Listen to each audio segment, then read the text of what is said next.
मित्रांनो, Windows operating सिस्टीममध्ये त्यावेळेस आपण काम करतो, डेस्कटॉप असो किंवा लॅपटॉप असो, आपण जसं जसं त्याच्यावर काम करत राहू, काही कालावधीनंतर तुम्हाला त्याच्या स्पीडमध्ये फरक जाणवतो.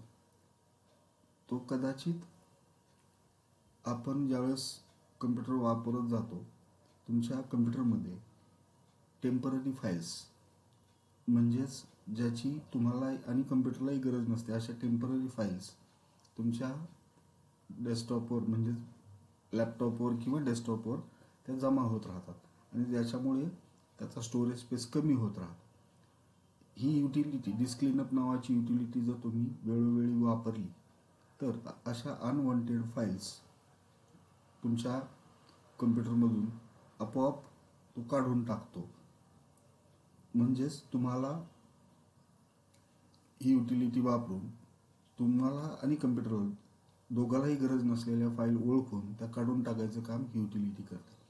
त्यासाठी स्टार्ट मेनूवर क्लिक करून विंडोज ॲडमिनिस्ट्रेटिव्ह टूल्समधून ही डिस्क क्लीनअप युटिलिटी ओपन केल्यानंतर इथं तुम्हाला कुठल्या ड्राईव्ह सिलेक्ट करावं लागेल.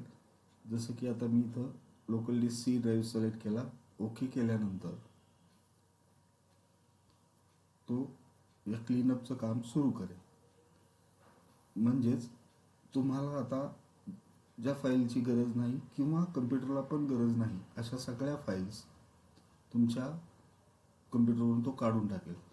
आपण इथं पाहू शकतो की 4.79 GB म्हणजेच इतका डेटा स्टोरेज तुमच्या कम्प्युटरमध्ये आहे ज्याची कम्प्युटरला आणि तुम्हाला गरज नाही. आपण ओके केल्यानंतर इथं तो परत विचार are you sure you want to permanently delete these files.